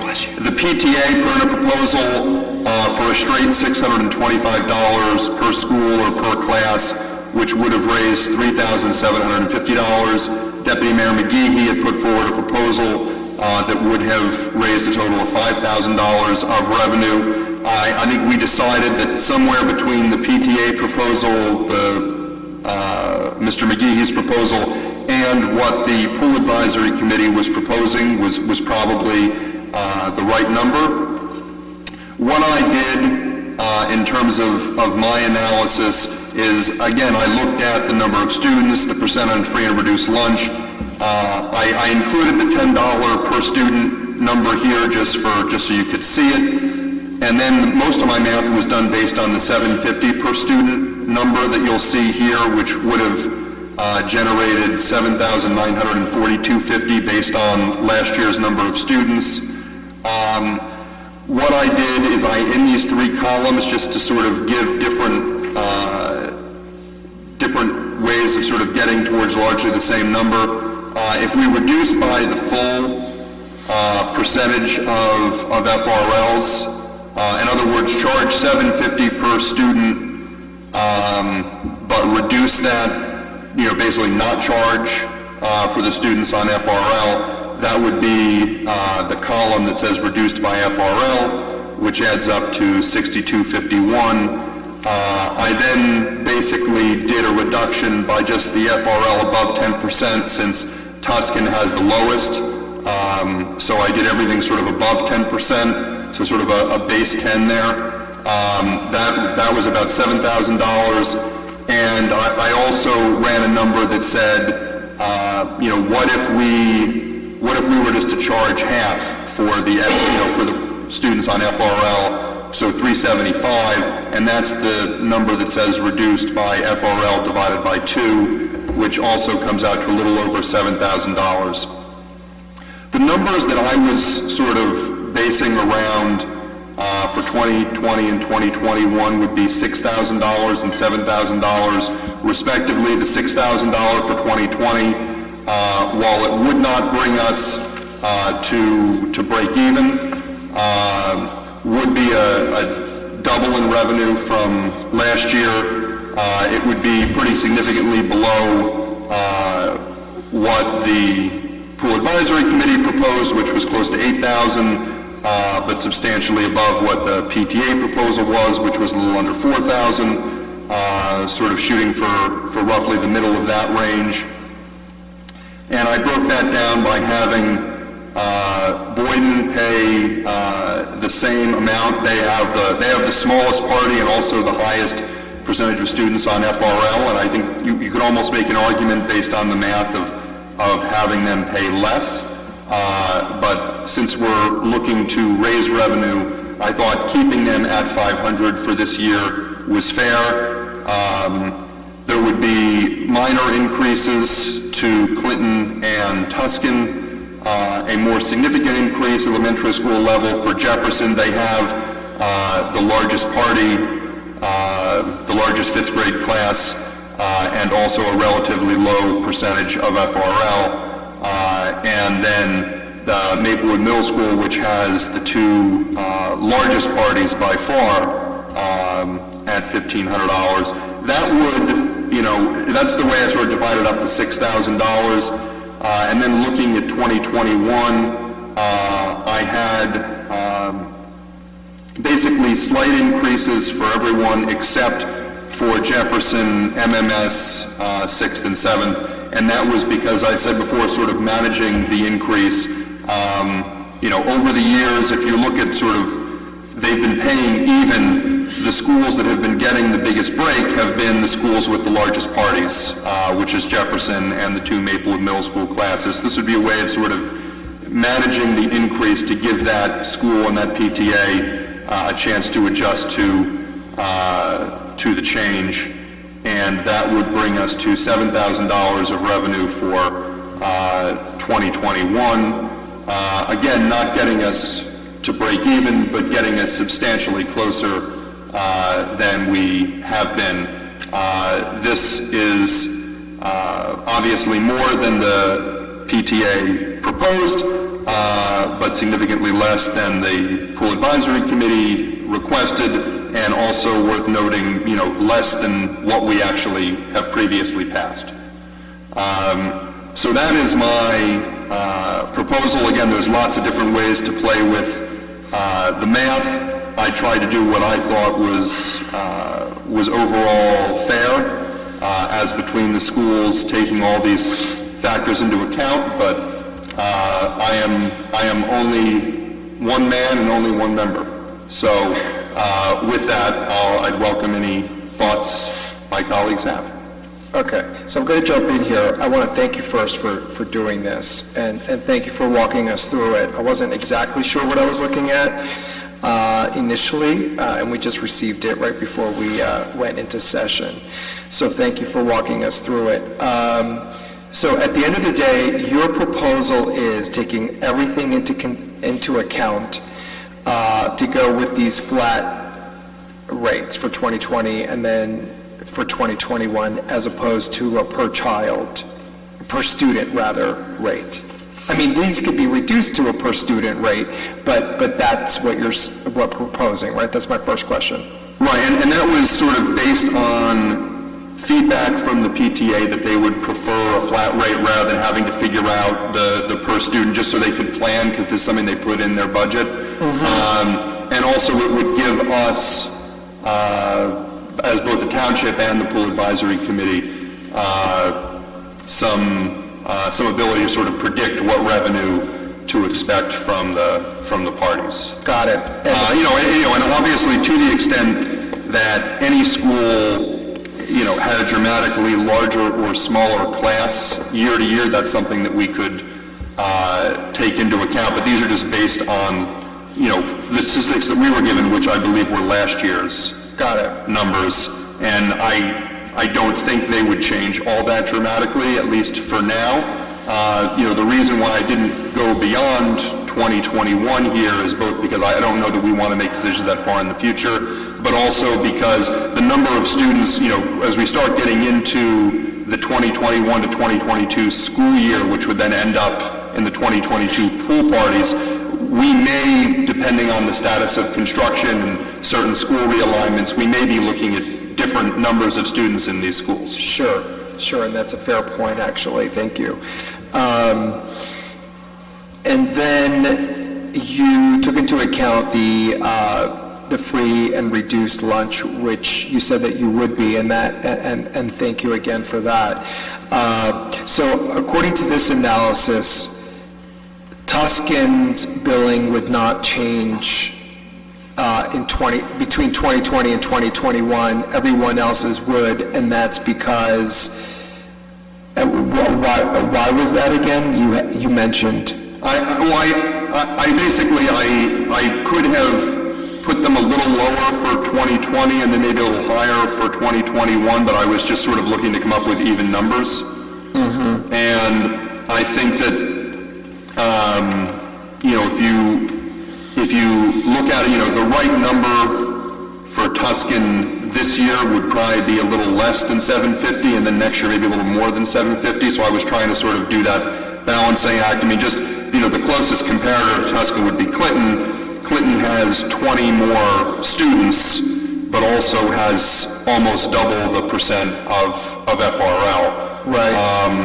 So, those two were, sort of in the same, I was sort of thinking of sort of the same bucket of being in the same price range. Again, could we make, could we play with these numbers a little bit? I was sort of just trying to figure out the fairest way to get to 6,700 one year and 7,000 the next year, while having what the school paid over the 2-year period be fair, considering the student population and the FRL percentage.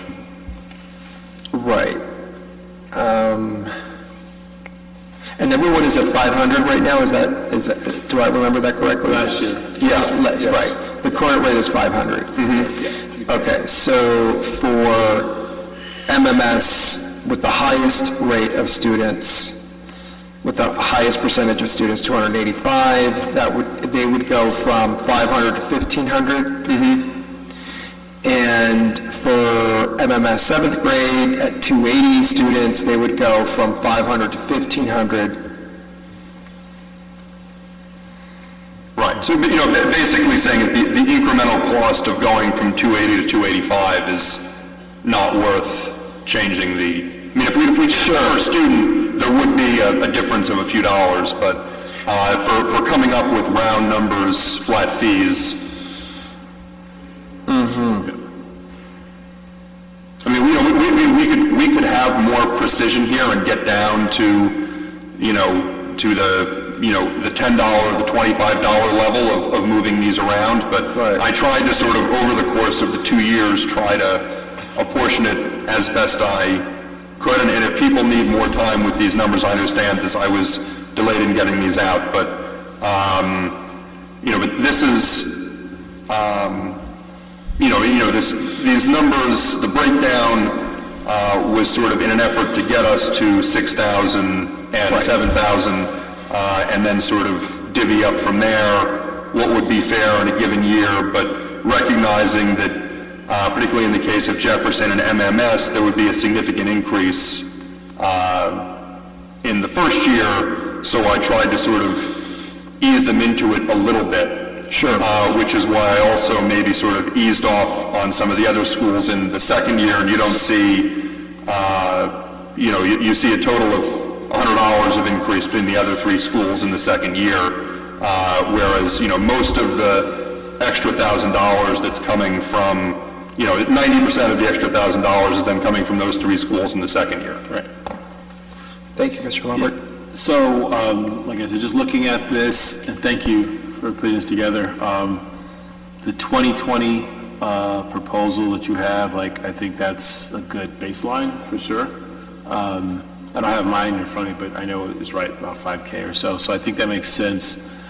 I like what you did with reduced, the free lunch. I thought that made a lot of sense, dividing by 2. I was intrigued by those numbers. They're very similar to your 2021 proposal. So I think that's in a good wheelhouse. I would say definitely start at the 2020, and because it's looking at those numbers alone, you're basically, the 625 suggestion, you're under that for Seth Boyden. You are slightly over that for Clinton and Tuscan, but I don't think, substantially. And then with the amount of people that attend from Jefferson, MMS, 6th and 7th, I think that it's fair and makes sense in terms of the bodies at the pool. I'm okay with the 2020 proposal, and if my colleagues want to look even at something that's closer to the 2021, because a lot of them will line up, give or take $100, reduced by 10%, it's, $7,046. The free lunch in half is $7,098, and then of course your 2021 is $7,000, and that's very close to the advisory committees, relatively close, 8,000, but closer than 6K. So I like 2020, the proposal, but would be open to anything a little higher than that, if that made sense for my colleagues. Okay. Yeah, I'm concerned with if you use the 2020 numbers and you use the number of students, that you have Boyden paying $5.37 a student, you have Jefferson paying $5.52, and you have Tuscan paying $7.50 per student. And both Jefferson and Tuscan have about the same amount of free and reduced lunches. I think they should be a little closer in numbers. To me, I guess Jefferson should go up a little bit. Well, and Jefferson does, that's what I'm talking about, sort of easing them in. I think $1,300 is probably closer to the right number for them. Yeah. But I was sort of easing them in but we could just go straight to 2021 and just make that the proposal for both years, or for 2020. I was sort of trying to ease MMS and Jefferson into it so that they didn't have to absorb the full increase in 1 year, but... I'd rather go with the 2021 for 2020, the 7,000 for 2020, than, because 2021 is too far away from the break-even point recommended by PA, the Pool Advisory Committee. Yeah, I agree with that. I was sort of taking I may have misunderstood the sort of sense of the committee at the last meeting in terms of where we were looking to end up, and I thought the sort of 6,000 for 2020 was more in the range of what people were expecting, but at 7,000, I think this is the 2021 numbers in terms of how it's apportioned. I think is much closer to fair. 2020, sort of the other school / the township were sort of maybe subsidizing a little bit the MMS and Jefferson to sort of ease the transition. I cannot speak for MMS because I do not, nor have I ever had a child there. I do know with Jefferson, I'm confident that the $800 between last year and this year can be made up.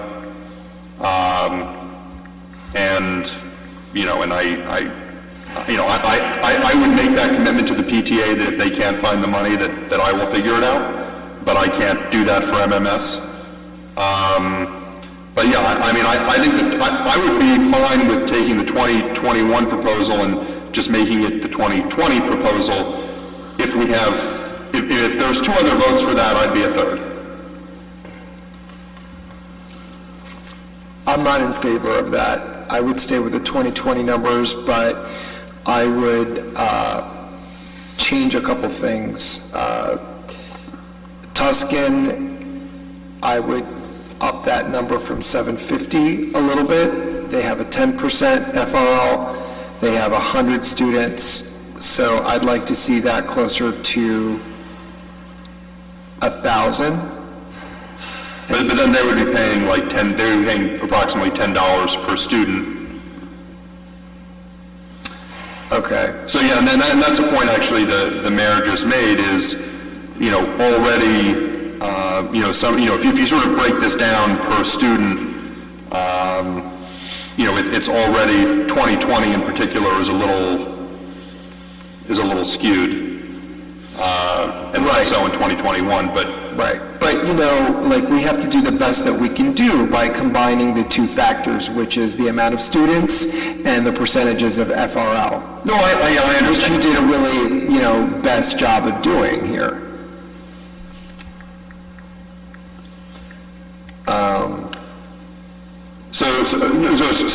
So you said for 2020, you would like to stick with the 2020 proposal for this upcoming summer, but you would increase Tuscan?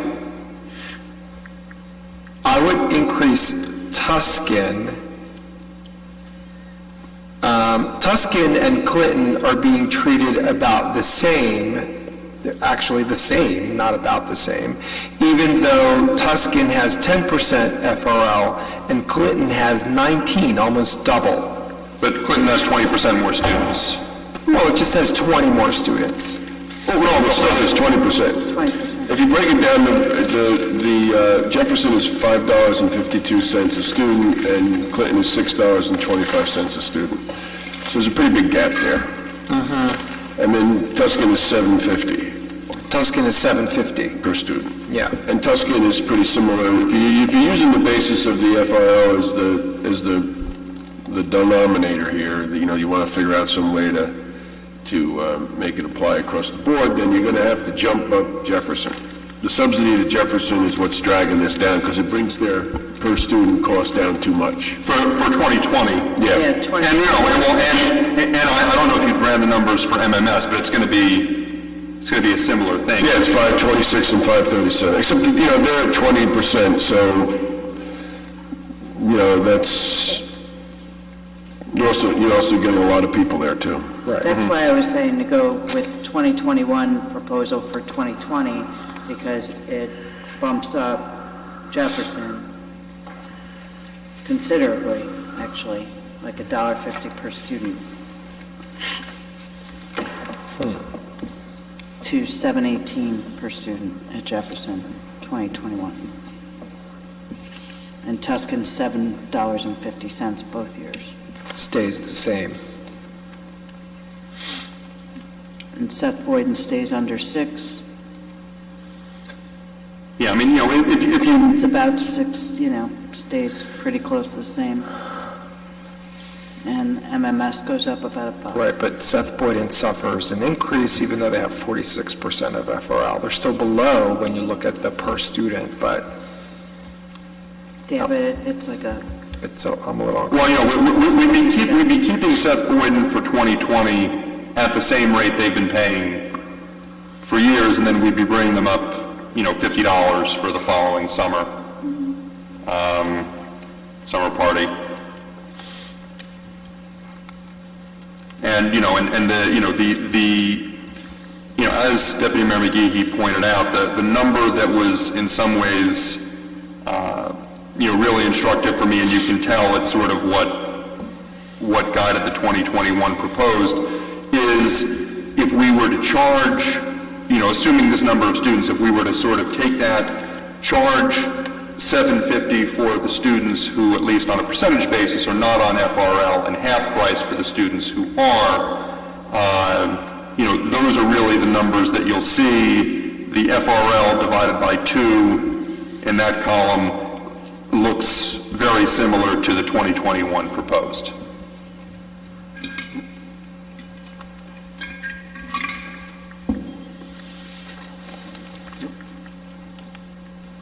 Right.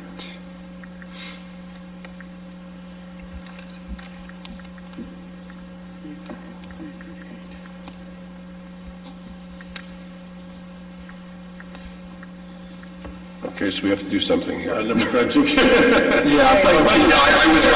giving everyone a minute to sort of do math or look it over if they wanted, and I stay with the same thing I said a little while ago. Okay. The 2021 for 2020. And is that a motion? Sure. So you're moving the 2021 for 20? So, so basically, the numbers I've given under the 2021 proposal, you would move be the numbers for 2020, and then we'll figure out 2021. Yeah. I'll second that. Okay, it's been moved and seconded. Further discussion? Call the roll. Sounds? Yes. Mr. Davis? No. Mr. Lundberg? Yes. Mr. McGee? Yes. Mayor DeLuca? Yes. Passes. Okay. Consent agenda. Can we get a motion on the consent agenda? Mayor, excuse me, would you like to add on that one, Board of Health resolution? It's on there. It's on there already, yeah. 259-19. Yeah, there it is, number 6. Okay, Mr. Mayor, I would like to move items 1 through 7 on the consent agenda. Second. Any discussion? Please call the roll. Sounds? Yes. Mr. Davis? Yes. Mr. Lundberg? Mr. McGee? Yes. Yes. Mayor DeLuca? Yes. Thank you. Public comment. Anyone want to address Township Committee? Yes, I do.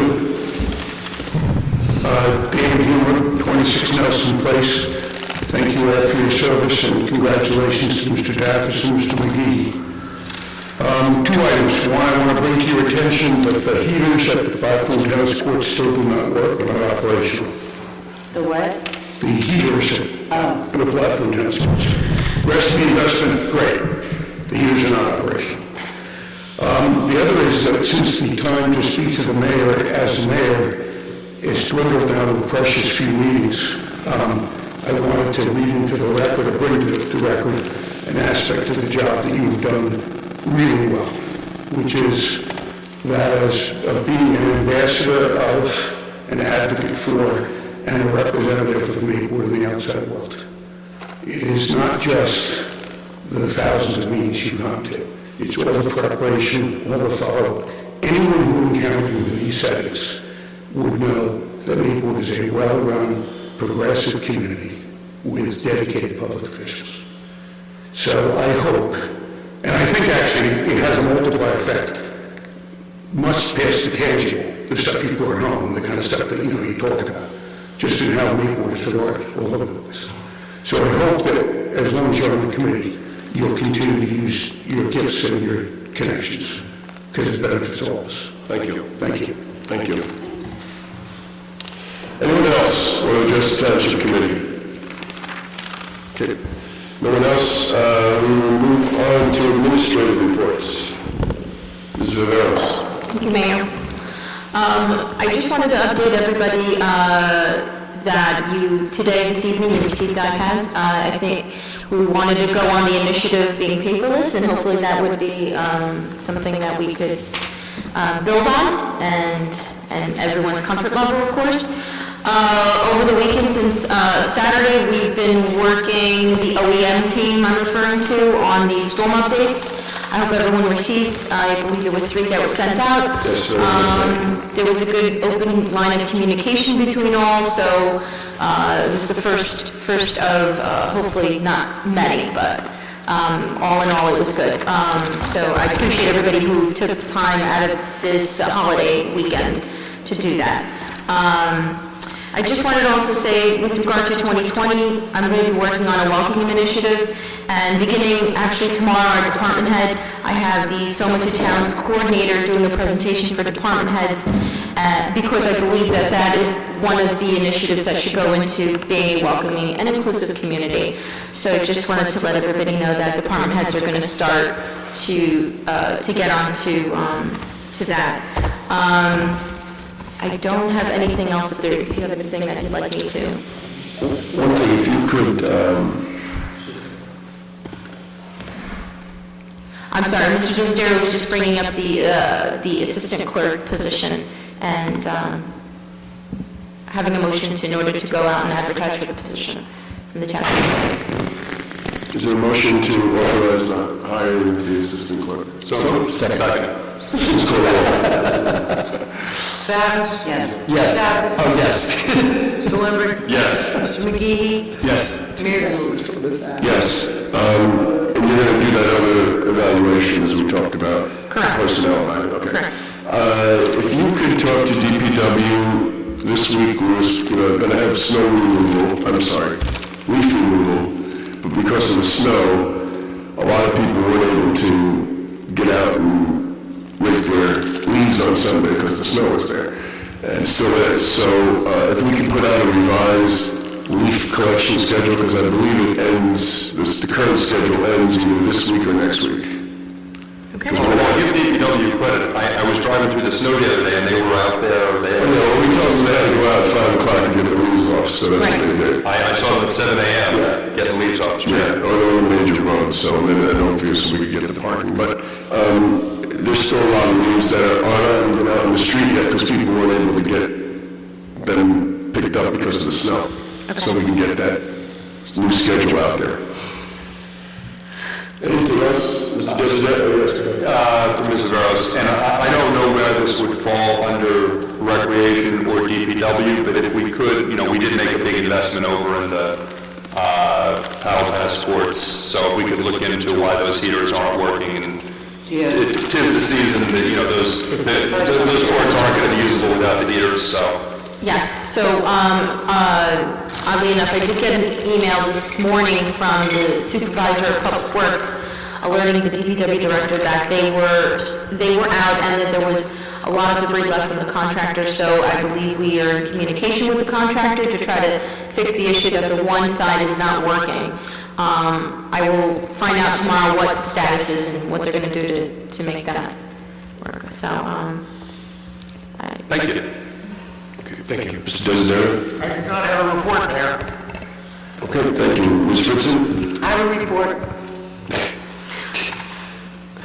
I had given the Township Committee the responses for board and committee members who wish to continue, that wish consideration to be reappointed or not, and also reports of the chairpersons of each committee as far as the attendance level of their committee members.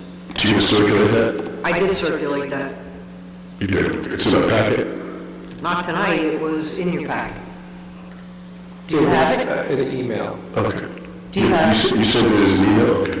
If you sent an email that I got it, if it was a hard copy, I get it. Can you send it again? I don't actually recall. I recall the I actually responses. sent it probably the week you were in Atlantic City. Why don't you send it again? Okay. Thanks. All right, well, we have those responses, so I think you probably want to address them. Yeah, we'll do that at the next meeting, we'll go over that list. Okay. My item is New Year's Day. Our annual reorganization meeting is 12 noon, and we're working on getting those invitations out. And having, help for me with the program, and our usual in the lobby afterwards, so it should be a great day. Thank you. Great, thank you. Okay, reports from elected officials. Ms. Adams. Just that we'll be working on environmental advisory tomorrow night to sort of go over the plastics, not plastic bags, all other plastics, single-use plastic ordinance once again, to bring it back to this committee so that we can get it moving in January, since we don't have time this year. We also have a new ordinance that was passed in the city of Summit on that we can look at to see if we can adapt it and get rid of all those confusion about all the different chemicals. Great. So we'll be bringing that. Other than that, I have nothing further. Mr. Daffis. I have no report, Mayor. Mr. McGee. Shocking. It is shocking. Mr. McGee. Three real quick things. One is recognizing the Maplewood Civic Association for putting on the Santa Claus breakfast. It was excellent on Sunday. Tom Buschetti, team of volunteers. Mrs. McKeezo and the rec department, police and fire. Job well done. I also want to recognize or mention that this Friday at 10:30 here at Town Hall, the Columbia High School Students for Justice and Environmental Club will be holding a climate strike rally. You're supposed to wear red. They'll be going from there to the train and heading to Newark for a big rally, and then at 6 p.m. in the Woodland, there'll be activities and speakers regarding ways you can help the climate. And then finally, I wanted to add into the public record the attendance of Dr. Gerald Reed from Haiti, who was here visiting us. So we'd like to add into the public record that Dr. Gerald Reed from Haiti is in attendance here at the meeting tonight. Thank you. Mr. Lindbergh. Thank you, Mr. Mayor. First, I would like to, both of these actually have to do with league municipalities. First, I'd like to congratulate our mayor, Victor Luca, who was given the very prestigious Art Ondish Leadership Award, recognizing his many years of service and stewardship here in Maplewood.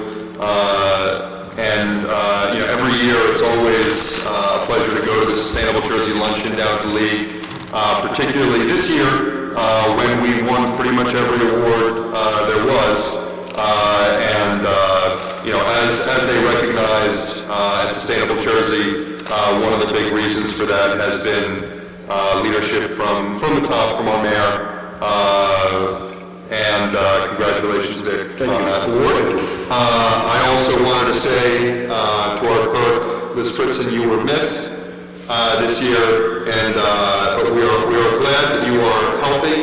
You're looking great, and we look forward to celebrating with you on January 1st, and then seeing you next year down at the League. Thank you. That's my report, Mr. Mayor. Thank you. So, here is the award we received for the thing we spoke about earlier, the Sustainable Essex Alliance. This is the collaboration award. We, along with our partner towns, South Orange, Glen Ridge, Montclair, and Verona, received this award. We had quite a big group up there. So that was great. We did get certified for another 3 years in silver certification, and so that's really a fine achievement by a lot of us here in Maplewood. So thank you to everyone. Just a couple of announcements. I have office hours next Tuesday, 7 p.m. here in my office in Town Hall. Next Thursday, the 12th. We are having our second census meeting. If anyone would like to participate in planning for the 2020 census, we'll be here at 7:30. This Saturday, which is the 7th, I think at 4 o'clock, we're going to have a little program in Rickleton Square, and we're going to be lighting the tree. So that's Saturday the 7th. And Sunday the 8th at 3 p.m. to 5 p.m., I believe it is, we'll be at the gazebo on Springfield Avenue for the holiday party. We'll be lighting the tree, the menorah, and the menorah. And that is, we still haven't seen Chris Deluser. Should we appoint him? I think we should appoint him. He has an interest in... I'm happy to move forward. Yeah, okay, so why don't you make that motion? I move that we appoint Christopher Denuser on the Maplewood Arts Council. I'll second. Okay, please go to roll. Ms. Adams? Yes. Mr. Davis? Yes. Mr. Lambert? Yes. Mr. McGee? Yes.